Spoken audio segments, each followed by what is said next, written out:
YouTube, what is going on? If you're new here, I really appreciate you checking out the video, or if you've been a loyal subscriber, I love you so much. For those of you that are new here, my name is David Martin and I'm an online personal trainer. I do online programming, coaching, and nutrition recommendations for all of my clients. Used to be a personal trainer, used to own a personal training studio, and now I've switched fully online, which was always the goal, low key. In today's video, I'm gonna take you all through a full day of eating on a bulk. I feel like a lot of times people can get tripped up with bulking. You know, there's that classic question of like, what's harder, bulking or cutting? I think a lot of people would say that mentally and physically, bulking is harder, because once you kind of get into your rhythm of a cut, you're good to go, and you can kind of reason with the idea that you're not eating a lot and that you're gonna be hungry. But force feeding yourself and seeing that fat tissue gain after being lean can really trip people up, and it's tripped me up in the past. So I wanna just put this video out to show you what I'm eating, show you the calorie breakdown, the macronutrient breakdown, give you a couple tips of like things that you can work into your diet. And then I also wanna talk about my thought process and rationale behind gaining weight, which of course comes with gaining a little bit of fat. Real quick though, I think it's also important to key you guys into my current goals. If you've been following the channel for a while, you'll know that I actually completed a pretty major weight loss transformation from June to October, where I cut down about 30 pounds. And I actually was invited by a company called Renaissance Periodization, or RP. You might have seen them on YouTube, to fly out to Las Vegas and do a photo shoot for their summer weight loss transformation challenge. So of course, after that, I wanted to get bigger. So I went from, and I'll throw this picture up here, like 186 was my lowest. I think I weighed like 190 that day. And this is what I currently look like right here. So we're going through quite a big transformation by the time you're seeing this video. So let's get this day started. I'm gonna go down, make some breakfast, and prep some meals for the day. So meal one is about to be my classic eggs, potatoes, 300 grams of the potatoes O'Brien mix. And you know how we do it out here, frozen, straight from Kroger's refrigerators. About to throw this in the pan right here.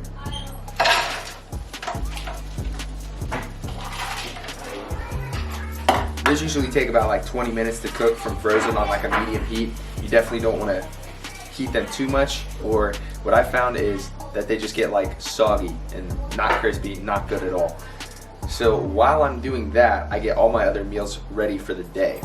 So we got the protein pancake for the pre-workout meal. We have stir fry for lunch and dinner, which I've already meal prepped that, but we'll get the portions out and ready to go. And I think I'm also gonna make some type of like panini or melt when I have this skillet out, which you can't see because the kitchen is a mess, but that's what we're working with right there. So my mom coughs at the fact that the kitchen's a mess as she does dishes. She's ducking under the camera. Well, explain why. I don't know why. Because we have grandchildren here. We do have my niece and nephew here. You're probably going to be seeing them throughout the day at some point. They definitely increased the decibel level of the video, so we have them to thank for that.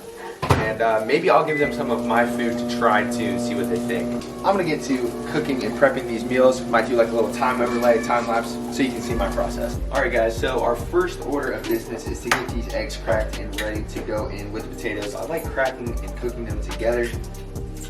And what's really cool about coming home, because I'm currently back at my parents', as you can see, as I drop in an eggshell to my mix, is that they get these really good straight from the farm eggs. I can't have shit around here though, that's the thing. So, do 4 large eggs, nothing too crazy.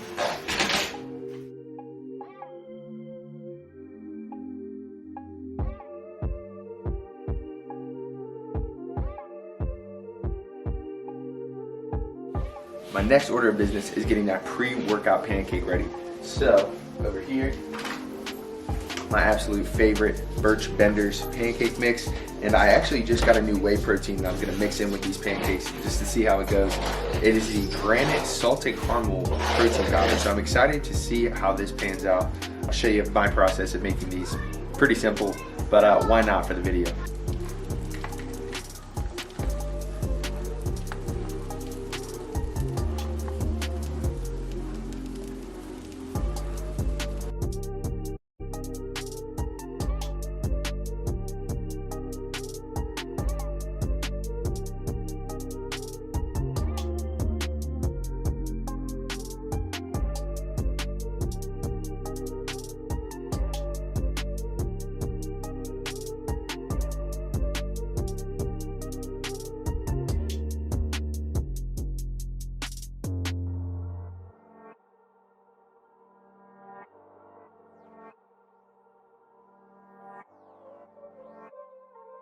Meal number 1 with Rudy dancing creatively in the background. It looks really good. We're gonna try it. You wanna try the first bite? Eggs and potatoes and ketchup. You wanna try some? Sure. Alright, I'm gonna give you a little bite. Then you can give me your opinion. See how I did. Is that good? Alright, try this. What do you think? That's good. Wait, get in the camera. That's See that? That's good. You like it? Yeah. It's one of my go-tos. Well, if it gets the 11-year-old approval, you know it must be good. So try this one on your bulking diet. A lot of food, fills you up. Let's get it. Alrighty guys, I had to escape back up to my room because when you have an 11-year-old and a 7-year-old playing Pokemon after Christmas, it just gets a little hectic. So we are gonna do the impressions of this ham melt sandwich. I used to have an aversion to lunch meat sandwiches, but when you do this the right way, talking the right condiments, the right cheese, quality ham, it hits. This sandwich is smacking. So definitely get you some pepper jack cheese, some spicy mustard, and it'll transform that boring ham sandwich into a whole delicious culinary experience. Meal 2, smacking, good amount of calories here. So I got some editing to do. I'm gonna eat this, edit, and get back with you soon. What is up guys? Pre-workout meal is going down right now. This Birch Benders pancake mix with the granite salted caramel turned out absolutely delicious. So, here's a little taste test for you. It's just chef's kiss. I've never had like a caramel pancake before. It's really good. Now, we are mixing this with a new pre-workout that I'm trying.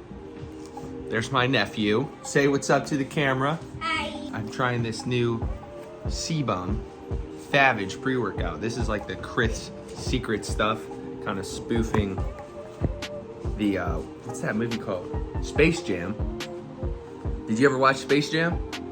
No, I've never heard. Oh man, Where's Space your Jam phone? was my childhood. Yeah. We gotta have to watch that one together sometime. Yeah, maybe. We'll watch it. Maybe I'll try to figure out how to watch the trailer. You should watch the trailer. There's a new one and an old one. Which one will we watch? We watched the old one. The old one's much better. Can't really describe this flavor to you because I'm not exactly sure what they're going for. Is it good? It's good. It's kind of sweet, but I really can't Is there a describe it. tang? It's not a 10. Here, take a little sip if you want. Just a little one. It's got some stuff in it. It smells like maraschino cherries. Like yeah? It smells like the cherry smell. There's a little, I do get a little bit of cherry out of that. It tastes like it too. A little bit of cherry in there.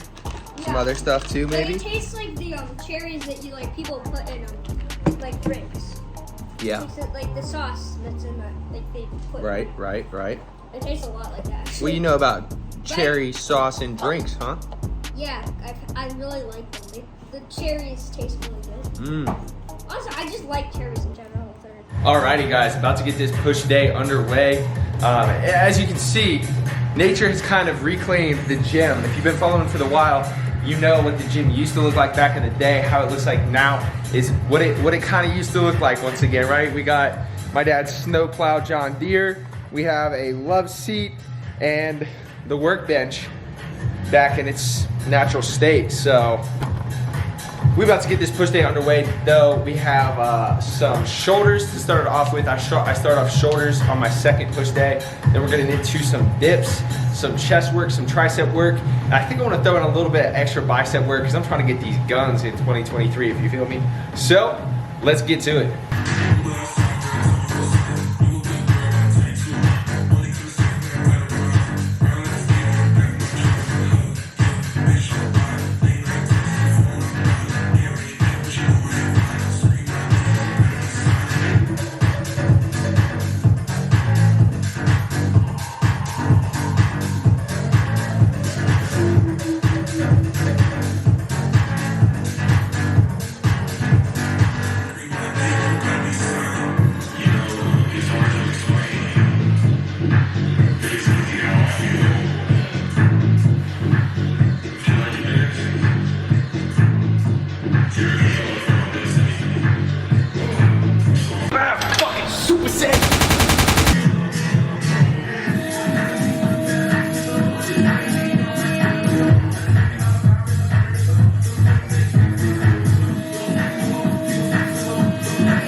so 3 sets of that seated shoulder press to standing Arnold press, and my shoulders are already smoked. We're gonna move it on to some dips. So the way I have these dips set up, it's a giant set. If you don't know what a giant set is, basically, you're just gonna go until you hit a rep goal. There's no real sets and reps. It's all one giant set toward one rep goal. So the rep goal for this week on dips is 30 reps total. Now that doesn't sound like a lot, but when you do them right, and I'll show you what I mean by doing them right, I'm gonna give you a little voiceover explanation. If you're trying to get triceps out of dips, you really keep your arms in tight, you sink them nice and deep to get that stretch on your triceps, and you're driving up. You're not doing these little half reps. You're getting a full range of motion, feeling the stretch, driving up, all triceps, not as much chest. Let's get it. All right, guys, we're about to break down the dip. Very underrated and not very well performed movement that you'll see in many gyms. So as you can see here, I take this nice and deep, and over the course of these videos my range of motion does increase because my chest kind of stretches out a little bit. So take these to a comfortable depth. As you can see here, my shoulders are breaking the plane of my elbows. You should strive for that every rep, and I am able to get even deeper over time. That stretch on your triceps is what's really going to drive that hypertrophic stimulus for growth. And it gets tough, but we're going to keep pushing in this giant set until we leave about 1 or 2 reps in reserve. Here at this second video, you'll see a front view, and I'd like to talk about the position of your torso and how far forward you should lean. If you're going for that tricep focused dip, I think you should lean maybe 15 degrees forward, keeping it pretty up and down, vertical and upright. This is going to help you get a, once again, deep stretch on your triceps and your upper pecs as well. So let's get into some common mistakes I see with dips. All the time, people are cheating that range of motion, only doing half reps because they really want to shoot to say they can do, let's say, 20 reps, but they look terrible. So what I challenge you all to do is really slow down the descent of your reps. Make sure you're getting that stretch on your triceps. It doesn't really matter how many you do. Just make sure you're training hard, and over time, your strength will increase. Your triceps will be looking absolutely massive. Less focused on, how you look in the gym, what you say your PR is, and more focused on the actual results that you'll get from using good form. As you can see, it's getting tough for me. I'm slowing down a little bit, but the form always stays on point. So I challenge you all to do that as well if you're training, because that's what's really going to drive results when you're training for size. And here we have the last set. Let's talk about one more thing, is elbow positions. I like to keep my elbows relatively in the same position. Sometimes I'll think about even pushing them forward to get an even deeper stretch. So as you break at the elbow to start the movement, when you get deeper, you're thinking elbows forward, coming more towards your body, and that's just going to stretch the absolutely living crap out of your triceps. Here you'll see that my range of motion is increasing because I'm kind of getting a little bit more of a stretched out chest. Chest is less tight now, and that's just what typically happens as well throughout this process. Alrighty guys, my triceps are feeling nice and pumped, and we are getting over to some cable extensions. Now this is my favorite attachment. I legitimately miss this attachment every time I do these, and I might take it back to Indianapolis with me. But we are gonna hit sets of 15 to 20, 2 to 3 sets depending on how my output is. The thing we're doing here is myo rep matched up. So this first set, I'm gonna hit in between 15 and 20 reps, as I said. And then the next consecutive sets, that is my rep goal. So I have to get that amount of reps. Even if I have to take a quick little 10, 15 second breather, that is the goal. So maybe I go 12 and 3 to match my reps, or maybe I get 20, I have to go 12 and 8. But let's test it out.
My triceps are feeling pretty smoked, just 2 sets for this week. I'm only in the 2nd week of accumulation for my mesocycle, so we're definitely gonna bump that up to 3 sets next week. This next superset that I'm gonna do, you should definitely give it a shot in your next push day. It's gonna smoke your pecs. Saving this for the end to kind of like burn out and finish up, wrap things up, be done. So what we're gonna do is pan over here real quick. Basically, I have an incline bench, low incline. That's about probably 20 to 30 degrees right there. So on this bench, we're gonna be hitting dumbbell chest press for something like 10 to 15 reps. Probably gonna be using light-ish weights, leave like a couple reps in the tank here. We're not training all out to failure on these because, and let me take you over to the cable station. The reason why we're leaving some reps in reserve is I'm gonna set up some flies on this cable station next, and we're gonna absolutely burn that out to like 1 rep in reserve, almost going to failure. So let's get these presses underway.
Alrighty guys, so that about wraps this push day. Keep in mind, I do low volume, but I'm pushing pretty hard, and a lot of these movements I'm taking pretty close to failure. You're not always training to failure, but you're training pretty close. And of course, we're gonna accumulate sets over the course of like 4 or 5 weeks with this mesocycle. So next week is gonna be 3 sets of a lot of this stuff, and I'm gonna be feeling smoked even then. I'm gonna finish this off with a little bit of core work and some forearms, but that stuff is kind of boring, so I won't indulge you upon that. Basically just gonna do some weighted cable crunches on the functional trainer and some wrist curls with the barbell probably. Nothing too crazy. But I appreciate you checking out this workout. Let's get to the post-workout meal. Well guys, we had a slight change of plans actually on this bulk, which can happen. A friend invited me out to get hothead burritos. If you're from like the Urbana area, you know what I'm talking about. It's kind of got a special place in my heart. So I'm gonna swap 2 of those meals with the hothead burrito. Massive burrito, a lot of carbs, a lot of fat, decent amount of protein. What I'm gonna do when I get home is have that cereal meal, and I'm gonna have whey and a little bit of chicken with it, just so I can make sure that I'm getting all the protein that I need for the day. So that's the plan for the rest of the day. I'm gonna check in with you as I'm devouring that bowl of cereal. Alrighty guys, so last meal of the day, making up for some lost calories here. Rocking a big plate of these noodles, stir-fry veggies, and chicken breast, and then I'm gonna eat some of the cereal as well with the 2% milk. A lot of calories. I'm kind of full still, but gotta get this meal down. I had a pretty active day, had a pretty active week really. This concludes the video for the night. Appreciate you all.